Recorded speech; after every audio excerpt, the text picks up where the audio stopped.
Yeah guys, Mac with the Outer Circle, and in this episode of getting started in the Horus Heresy, the Blood Angels.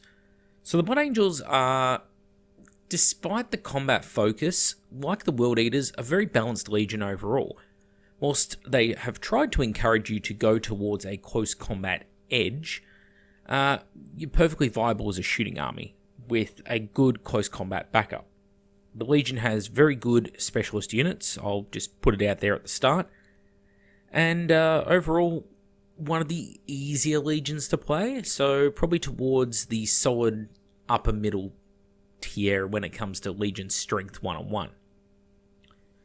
So main legion trait is the Encarmine Fury, which is when you successfully charge into assault, you add +1 on your to wound rolls. So if you need a 3 to wound, then you wound on a 2. If you need a 4 to wound, you wound on a 3, that kind of thing. Maxes out at 2+. On top of that, your vehicles get +1 strength to their ramming, up to a strength of 10. So, yeah, very short, sharp, and simple. Their advanced reaction is pretty much identical to the World Eaters one, but where the World Eaters gain Feel No Pain, you instead gain Shrouded. So the enemy declares they're shooting at you, you get Shrouded, then you get to attempt to charge the enemy unit. Obviously, you only want to play the reaction when they're close enough to pull off the charge. Going into the Warlord traits now. Encarmine Paladin. A bit of an interesting one, but the Warlord has Fear. It's Fear 1, and whenever he successfully wins a close combat, it's going to increase by 1 and maxes out at 4. On top of this, you will also get an additional reaction during the other player's assault phase. So, it's nothing too crazy, but it has potential to snowball, which I like. Yeah, cool little rule. Paragon of Unity now. The Paragon of Unity is any friendly unit made up entirely of models of the Blood Angels rule that can draw line of sight to their Warlord, to a model in the unit that has joined the Warlord, or to an assault which includes the Warlord, get +1 to their leadership to a maximum of 10. Fantastic special rule. Just any bonuses to leadership are gold in this edition, because there is so much negative leadership. So many morale checks, so many pinning checks, and everyone's leadership is lower in this edition. So, especially on open tables where it's very easy to draw line of sight, this is going to be a godsend. And on top of that, you're going to get an additional reaction in the assault phase. Lastly, the Thrall of the Red Thirst, a traitor-only one, which is essentially World Eaters. Right, if the enemy gets within 12 inches of your Warlord, the Warlord's got to attempt to charge him, and if he pulls it off, he gets +2 attacks for the charge bonus. On top of that, the Warlord gets an additional, or his army gets an additional reaction in the movement phase. So, I don't really like it. I think it's kind of, how do I put this nicely? They're just copying the World Eaters' homework, or the World Eaters copied the Blood Angels' homework. I'm not sure which came first when they wrote the rules. I'm assuming the Loyalists were written first, so I guess the World Eaters copied, but it just doesn't seem to have any real flavour. It's just the exact same thing, both the advanced reaction and the Thrall of Red Thirst, as what the Traitors got.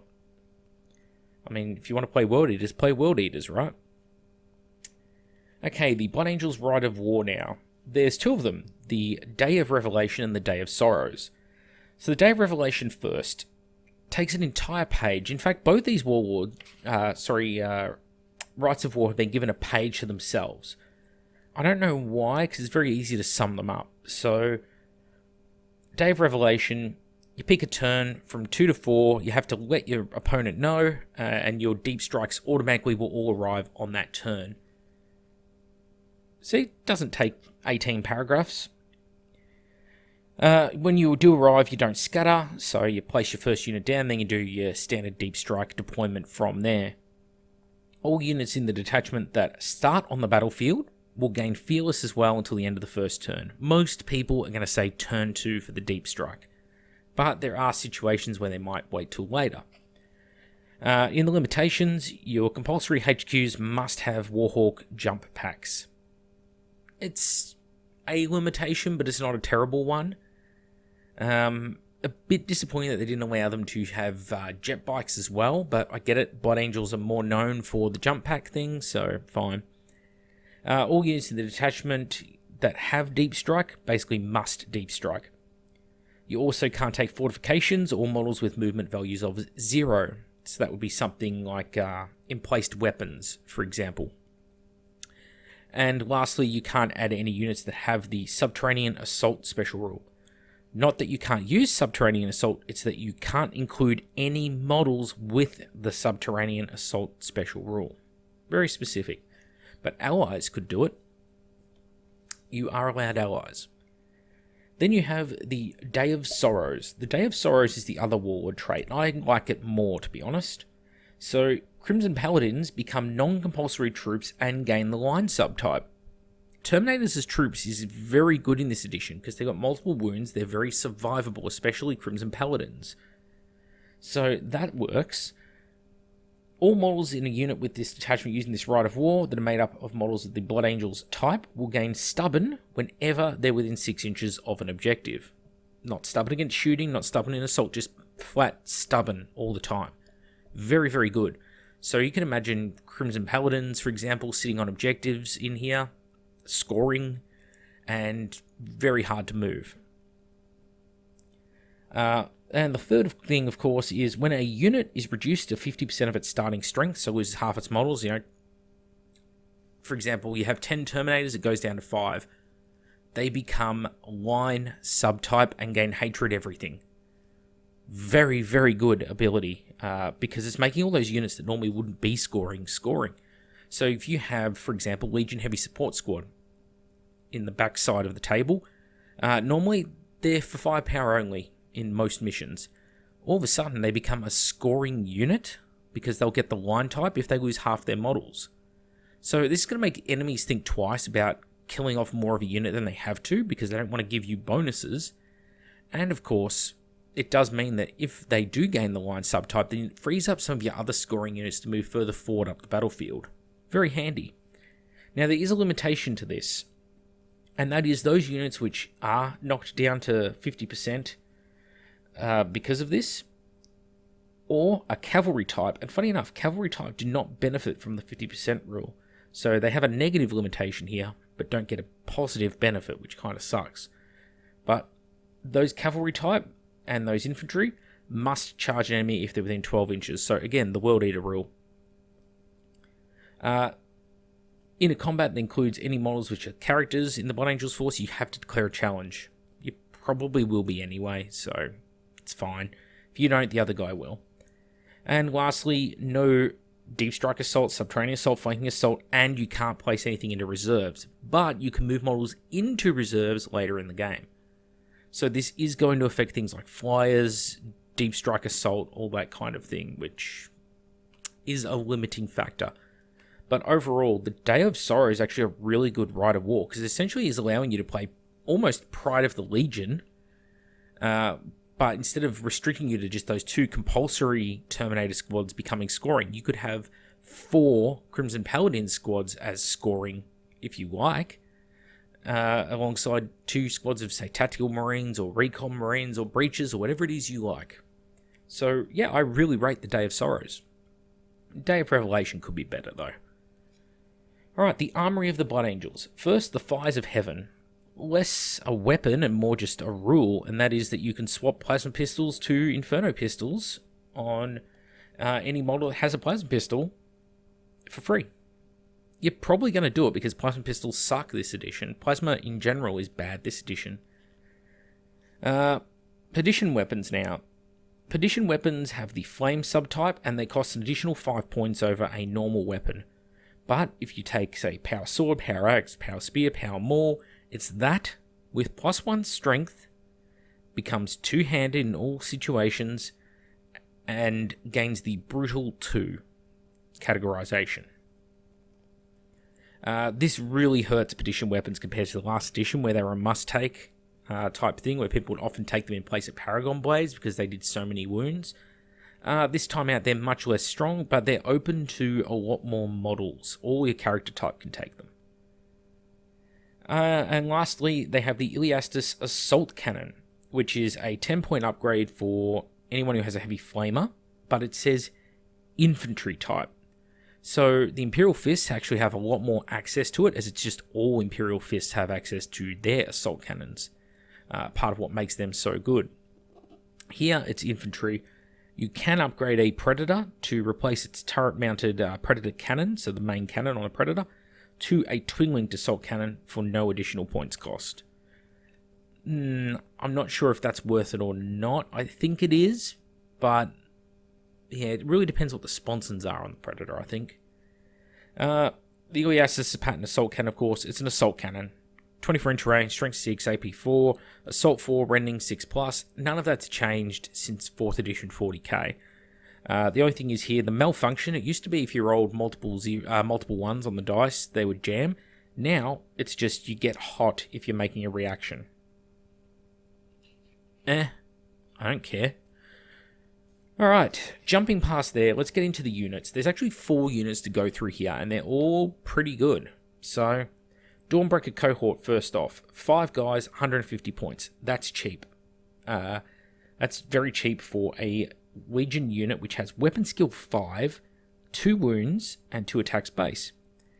They're 25 points a model, but you're getting Furious Charge 1. You're all coming with a Falling Star Pattern Power Spear, which is basically a power sword, stat-wise, but with the Reach 1 and Rending is on a 5+. Very good. And because it doesn't say it's a two-handed weapon or a specialist weapon, there is nothing stopping you from getting the additional bonus for two-hand weapons. So, yeah, enjoy that. So they get that, and of course, yeah, Artificer Armor and Grenade Launchers. All of that for just 25 points a model is... it's ridiculous, really. They have these Set the Sky Flames. When they deep strike in, if anyone has to take a leadership test because of the deep strike assault for pinning purposes, they're at -1, which is not a bad ability either. They can swap their Falling Star Pattern Power Spear for an Equinox Power Blade case. Dumb name, I agree. 2 modes, basically. One is Melee Shred Sudden Strike of 1 with AP 3. The other is Melee Rending 5+, and Sunder. If you do take it, it's definitely going to be the second one, the Sunset Blade, the Rending one that people are going to use, because the Shredding one just doesn't have the teeth. Just not throwing enough attacks out there, I don't think, in most situations. The Rending 5+ Sunder is just very good. 4 attacks a model, 5 on the Sergeant. For the unit, they can do a lot of damage. At 25 points a model, they're just severely undercosted. They also have grenade discharges, which are like a wrist-mounted grenade launcher looking thing. They've got frag bombs and crack bombs. The frag are range 12, strength 3, AP 6, but assault 3 and pinning. So they can throw out a lot of pinning firepower. Even 5 of this guy's squad is going to be 15 shots, hitting on 3s. So you're going to hit it with about 10 shots, and you're going to wound with half of them. Maybe a little bit less than half, maybe a third. So let's say 4 shots or so of those. They'll probably fail 1 armor save on standard power armor. So you're probably going to force a pinning check. But I think you're more likely to see the crack bombs used, being strength 6, AP 4, and assault 1. They're just going to cause more wounds in general, more casualties. Overall, very solid unit. Then we move on to the Crimson Paladins. So the Crimson Paladins are the Blood Angels Elite Terminators. Not very good last edition, and on the surface, not very good this edition. But you're getting Weapon Skill 5 Terminators. They are the very high leadership of 10. They have built-in Deep Strike, and they have built-in Stubborn, as well as the Coriolis Pattern Power Shield, which is they reduce the result of all to wound rolls against them by -1. So the shield essentially is like the inverse of their Legion trait. So if a Blood Angel attacked a Crimson Paladin, it would just cancel out their Legion trait. No +1s or -1s for anyone. The downside of Crimson Paladins is their weapons. They're armed with a power weapon starting, and they can upgrade it to a Sunset Blade for free. They can take an Iliastus Assault Cannon, which is fine. They can take a Heavy Flamer or a Plasma Blaster. I think the Iliastus Assault Cannon speaks for itself there. and up to 2 of them may take a Power Fist or Chain Fist. If you're going to do it, take the Chain Fist. It's just more versatile, and it's only an additional 5 points. At least they can kill vehicles with it. Otherwise, though, they're stuck with power weapons. They are never going to win versus other Elite Legion Terminators. They will be fantastic if you use them to kill enemy infantry, yes. But versus things like Terminators, no. If they're outnumbered, they have a special rule called the Blood is Forever. And they gain Feel No Pain 5+, and it goes to a 4+ if they're outnumbered 2 to 1. And there's a problem with this, though, because they have bulky and all that kind of thing. They count as having more models than they really are putting on the tabletop. The only time you're really going to be outnumbered is, well, if there's 5 of them, it's going to take 11 Marines in power armor, or 6 enemy Terminators, for example. And if a character is in your squad, that's going to raise that number by 1 for the purposes of getting it off, but the character will get no benefit from this ability. On top of that, if it is enemy Terminators, they've got Power Fists and Thunderhammers, and you don't. So you are going to be instant killed, and therefore the Feel No Pain is useless. So the unit that is most likely to outnumber you, Terminators, needs the fewest models to do it, are just going to instant kill you with most of their attacks. So the Blood is Forever is a very pointless special rule, as it was in the last edition. But yeah, I think Crimson Paladins, though, are good. At 40 points a model, you're getting slightly better Cataphracti Terminators with worse wargear options. But if you're smart with how you use these guys, if you use them to hold objectives in the midfield and just tank incoming fire, as well as being able to kill anything in power armor, they will be very good. But be deathly afraid of enemy Terminators and Dreadnoughts. They will end you utterly. Going on from there, we get to the Angels tiers, and they are exactly as broken as they were last edition. 20 points for Jump Infantry with the heavy rule, so re-rolling failed armor saves. 2 attacks base, they have counterattack, stubborn. They can all take assault cannons for just 10 points a model, so 30 points a model with an assault cannon. And, of course, they're deep strike. The only thing that has got a little bit better on them is they don't have move and fire on those assault cannons anymore, which they had last edition, which, okay, it's not total cancer, but it's still pretty bad. They also have the Angels Tiers Grenade Launcher, which is 24-inch range, strength 4, it's AP 4, it's assault 3, has the Radphage and Fleshbane special rule. And I was looking at it first, and I'm like, oh, that could be, really strong against, say, Dreadnoughts. Just a whole bunch of 2s to wound, and every time you get a wound through, it's going to drop its its toughness by 1 because of the Radphage. And then you sort of realise, hang on a minute, if you're using assault cannons, you're going to get more shots, and they're rending, so they're more likely to just get through in general. Yeah, I think the assault cannons are still the better option on this unit. A full 10 of them, they can all take them now. You're going to be paying 150 points for the base squad. You're going to pay an extra 20 points for your additional models, so you're going to be 250 points there. You're going to go up to 350 to give them all assault cannons. That's not that much for 10 assault cannons on jump pack models with the heavy rule. Because remembering, things like templates now, there's not that many AP3 templates. Okay, Vindicators and that are still a thing, but if Vindicator is getting in range of you with its small blasts, you're in range of it with many, many more assault cannons. And it's probably not going to pay off for the Vindicator. So, yeah, Angels Tiers, I think they're still broken strong. They really are. You're never going to worry about taking all the fluffier options like rotor cannons for free. Who's going to do it? You're not going to bother. You're just going to go either assault cannons or Angels Tiers Grenade Launcher. And the Grenade Launcher, you're going to use them for just a little bit of flavour in the squad. Maybe if you're fighting monstrous creatures in the Mechanicum or something, where it will just outright bypass their armour because it's AP3 and it'll just knock all the toughness off them. Ugh. How they arrived at 20 points per model for these is beyond my reasoning. Lastly, the Contemptor Incadius Dreadnought. 200 points, and essentially what you're getting for that extra 25 points or so is you're getting the ability to deep strike and jump pack once per game. That's really what it is. It comes with these things called Talons of Perdition, which replace its Power Fists. The Talons of Perdition are Strength User, so they're only going to be Strength 7. They're AP 2, Melee, Shred, and Brutal, so rerolling to Wound and Brutal 2. Or for free, you can replace the Talons of Perdition with a Gravis Pattern Power Fist, the same as a regular Contempted Dreadnought, which is going to be Strength 9, so instant kills Marines, and is also going to be Brutal 3. That's better than rerolling the wound on Strength 7, isn't it? Because these Dreadnoughts are only going to be wounding other Dreadnoughts on 4s, but the other Dreadnought's going to wound these guys on 2s. So, what would you rather, 4+ rerollable or 2+ one-offs to wound? I think I'd rather the 2+, so yeah, silly little upgrade.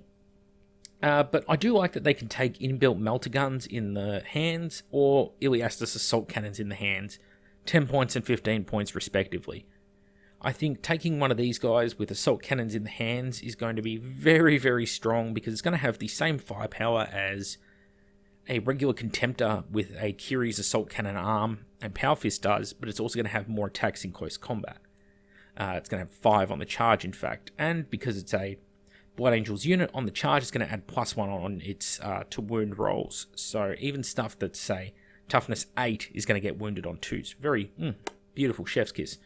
These things with Talons of Perdition, though, are only going to be terrifying on the charge. So if you don't let them charge you, they're sort of, well, they're made a lot weaker. They're not completely nullified, but they're a lot weaker. Anyway, that takes us to the end of the Blood Angels rules. I think they're really solid all-round rules, but honestly, they guide you towards a very balanced playstyle, and if anything, I'd say more towards shooting than assault, no matter what the units say. The best unit there is still going to be your Angels Tiers. The Angels Tiers are the best heavy support squad that money can buy, really. 350 points for that amount of firepower is just ludicrous. And remember, you don't have to take an entire squad of 10. It could be just 5 guys with assault cannons. It's going to be enough of a threat at 200 points for 5 with assault cannons. People are going to devote a lot of resources to killing it. The mobility with the jump packs, it's just... They can jump behind terrain, get out of the way, get away from threats that normally would run down heavy support squads, all of that sort of thing. So, firepower is definitely a thing with this Legion. And of course, you can upgrade your regular Terminators and units that have heavy flamers to have assault cannons. So you could just go for Legion Heavy Support Squad with assault cannons. That's also an option. Chuck those bad boys in a Land Raider and drive up close to the enemy and then jump out in their face with a whole bunch of assault cannons. Perfectly viable with this Legion. Anyway, that's it for me. Mac with the Outer Circle. Thank you all for watching, and I'll see you all on the next one.